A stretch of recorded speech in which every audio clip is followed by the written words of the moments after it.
بسم اللہ الرحمن الرحیم۔ الحمد للہ رب العالمین والصلاة والسلام علی سید المرسلین و خاتم النبیین، اما بعد۔ صحیح بخاری باب کتاب العلم، حدیث نمبر 106، اردو ترجمہ۔ اس بیان میں کہ رسول کریم صلی اللہ علیہ وسلم پر جھوٹ باندھنے والے کا گناہ جس درجے کا ہے۔ ہم سے علی بن جعد نے بیان کیا، انہیں شعبہ نے خبر دی، انہیں منصور نے، انہوں نے ربیع بن حراش سے سنا کہ میں نے حضرت علی رضی اللہ تعالیٰ عنہ کو یہ فرماتے ہوئے سنا کہ رسول اللہ صلی اللہ علیہ وسلم نے فرمایا کہ مجھ پر جھوٹ مت بولو، کیونکہ جو مجھ پر جھوٹ باندھے وہ دوزخ میں داخل ہو۔ حدیث نمبر 107، اردو ترجمہ۔ ہم سے ابو الولید نے بیان کیا، انہوں نے کہا ہم سے شعبہ نے، ان سے جامع بن شداد نے، وہ عامر بن عبداللہ بن زبیر سے اور وہ اپنے باپ عبداللہ بن زبیر رضی اللہ عنہ سے روایت کرتے ہیں، انہوں نے کہا کہ میں نے اپنے باپ زبیر رضی اللہ تعالیٰ عنہ سے عرض کیا کہ میں نے کبھی آپ سے رسول اللہ صلی اللہ علیہ وسلم کی احادیث نہیں سنی۔ میں نے آپ کو یہ فرماتے ہوئے سنا ہے کہ جو شخص مجھ پر جھوٹ باندھے گا وہ اپنا ٹھکانہ جہنم میں بنا لے۔ حدیث نمبر 108، اردو ترجمہ۔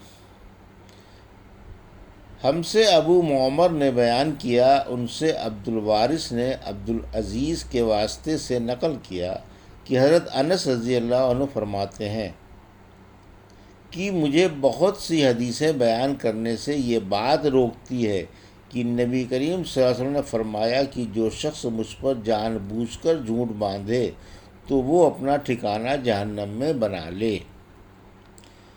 حدیث نمبر 109، ہم سے مکی بن ابراہیم نے بیان کیا، ان سے یزید بن ابی عبید نے سلمہ بن الاکوس رضی اللہ عنہ کے واسطے سے بیان کیا، وہ کہتے ہیں کہ میں نے رسول اللہ صلی اللہ علیہ وسلم کو یہ فرماتے ہوئے سنا کہ جو شخص میرے نام سے وہ بات بیان کرے جو میں نے نہیں کہی تو وہ اپنا ٹھکانہ جہنم میں بنا لے۔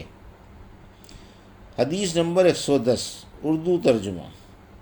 ہم سے موسیٰ نے بیان کیا، ان سے ابو عوانہ نے ابی حسین کے واسطے سے نقل کیا، وہ ابو صالح سے روایت کرتے ہیں، وہ ابو ہریرہ رضی اللہ عنہ سے، وہ رسول اللہ صلی اللہ علیہ وسلم سے کہ اپنی اولاد کا میرے نام کے اوپر نام رکھو مگر میری کنیت اختیار نہ کرو، اور جس شخص نے مجھے خواب میں دیکھا تو بلا شبہ اس نے مجھے دیکھا، کیونکہ شیطان میری صورت میں نہیں آ سکتا، اور جو شخص مجھ پر جان بوجھ کر جھوٹ بولے وہ دوزخ میں اپنا ٹھکانہ تلاش کرے۔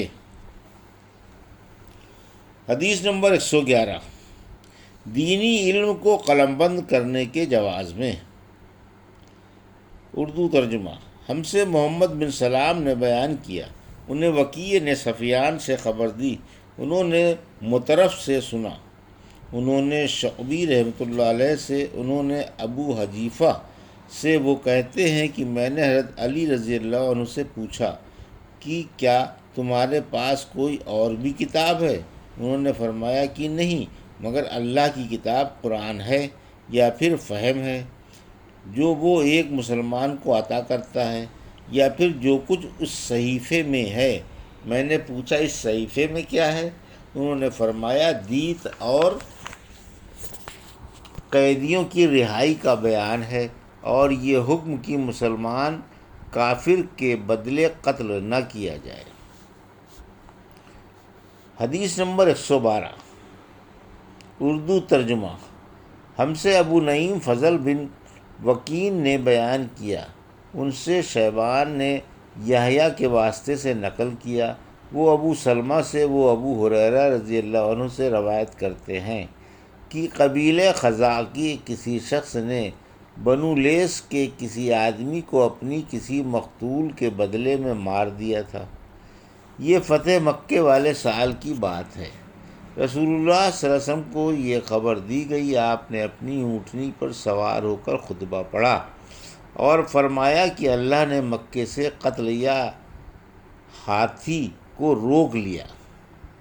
امام بخاری رحمۃ اللہ علیہ فرماتے ہیں اس لفظ کو شک کے ساتھ سمجھو، ایسا ہی ابو نعیم وغیرہ سے نے القتل اور الفیل کہا ہے، ان کے علاوہ دوسرے لوگ الفیل کہتے ہیں۔ پھر رسول اللہ صلی اللہ علیہ وسلم نے فرمایا کہ اللہ نے ان پر اپنے رسول اور مسلمانوں کو غالب کر دیا، اور سمجھ لو کہ وہ مکہ کسی کے لیے حلال نہیں ہوا، نہ مجھ سے پہلے اور نہ آئندہ کبھی ہوگا، اور میرے لیے بھی صرف دن کے تھوڑے سے حصے کے لیے حلال کر دیا گیا تھا۔ سن لو کہ وہ اس وقت حرام ہے، نہ اس کا کوئی کانٹا توڑا جائے، نہ اس کے درخت کاٹے جائیں، اور اس کی گری پڑی چیزیں بھی وہی اٹھائے جس کا منشا یہ ہو کہ وہ اس سے اس شے کا تعارف کرا دے گا۔ تو اگر کوئی شخص مارا جائے تو اس کے عزیزوں کو اختیار ہے دو باتوں کا، یا دیت لیں یا بدلہ۔ اتنے میں ایک یمنی آدمی ابو شاہ نامی آیا اور کہنے لگا یہ مسائل میرے لیے لکھوا دیجئے۔ تب آپ نے فرمایا کہ ابو فلاں کے لیے یہ مسائل لکھ دو۔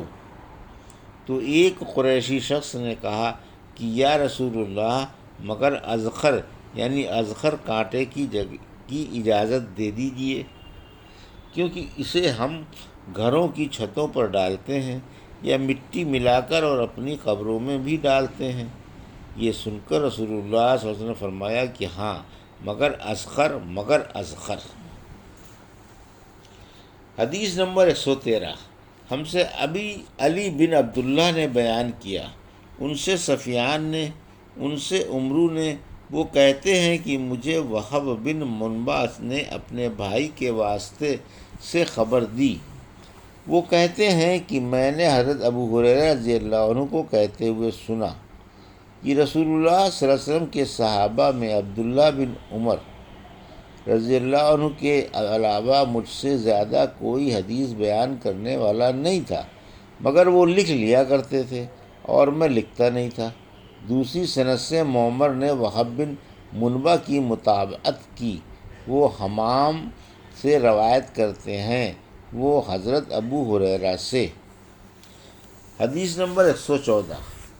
ہم سے یحییٰ بن سلیمان نے بیان کیا، ان سے ابن وہب نے، انہیں یونس نے ابن شہاب سے خبر دی، وہ عبید اللہ بن عبداللہ سے، وہ ابن عباس سے روایت کرتے ہیں کہ جب نبی کریم صلی اللہ علیہ وسلم کے مرض میں شدت ہو گئی تو آپ صلی اللہ علیہ وسلم نے فرمایا کہ میرے پاس سامان کتابت لاؤ تاکہ تمہارے لیے ایک تحریر لکھ دوں تاکہ بعد میں تم گمراہ نہ ہو سکو۔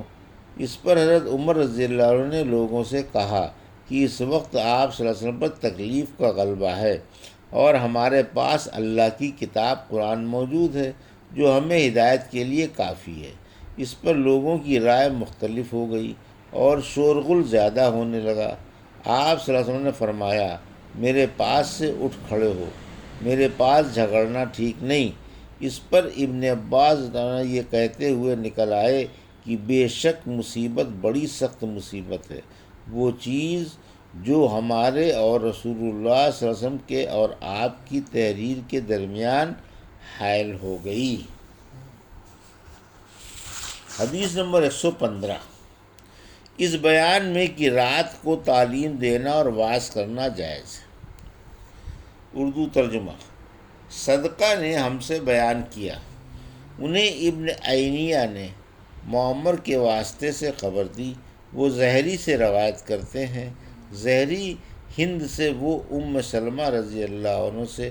دوسری سند میں عمرو اور یحییٰ بن سعید زہری سے، وہ ایک عورت سے، وہ ام سلمہ رضی اللہ عنہا سے روایت کرتی ہیں کہ ایک رات نبی کریم صلی اللہ علیہ وسلم نے بیدار ہوتے ہی فرمایا سبحان اللہ، آج کی رات کس قدر فتنے اتارے گئے ہیں اور کتنے ہی خزانے بھی کھولے گئے ہیں۔ ان حجرہ والیوں کو جگاؤ، کیونکہ بہت سی عورتیں جو دنیا میں باریک کپڑا پہننے والی ہیں وہ آخرت میں ننگی ہوں گی۔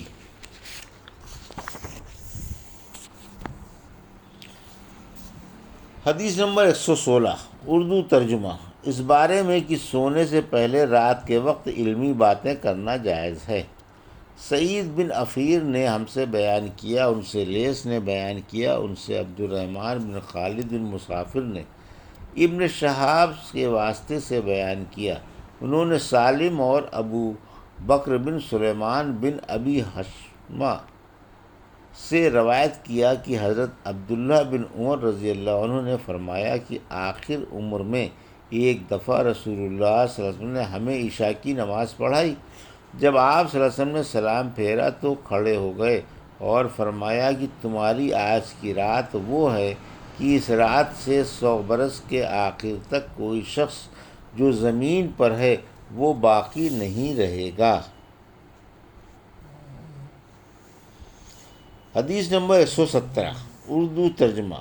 ہم سے آدم نے بیان کیا، انہوں نے کہا کہ ہم کو شعبہ نے خبر دی، ان کو حکم نے کہا کہ میں نے سعید بن جبیر سے سنا، وہ حضرت عبداللہ بن عباس رضی اللہ عنہ سے نقل کرتے ہیں کہ ایک رات میں نے اپنی خالہ میمونہ بنت الحارث رضی اللہ عنہا زوجہ نبی کریم صلی اللہ علیہ وسلم کے پاس گزاری، اور نبی اکرم صلی اللہ علیہ وسلم اس دن ان کی رات میں ان ہی کے گھر تھے۔ آپ صلی اللہ علیہ وسلم نے عشاء کی نماز مسجد میں پڑھی، پھر گھر تشریف لائے اور 4 رکعت نماز نفل پڑھ کر آپ سو گئے۔ پھر اٹھے اور فرمایا کہ ابھی تک یہ لڑکا سو رہا ہے یا اسی جیسا لفظ فرمایا۔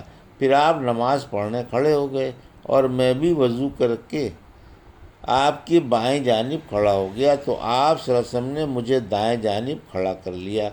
تب آپ صلی اللہ علیہ وسلم نے 5 رکعت پڑھیں، پھر 2 پڑھیں، پھر آپ صلی اللہ علیہ وسلم سو گئے، یہاں تک کہ میں نے آپ صلی اللہ علیہ وسلم کے خراٹے کی آواز سنی، پھر آپ کھڑے ہو کر نماز کے لیے باہر تشریف لے آئے۔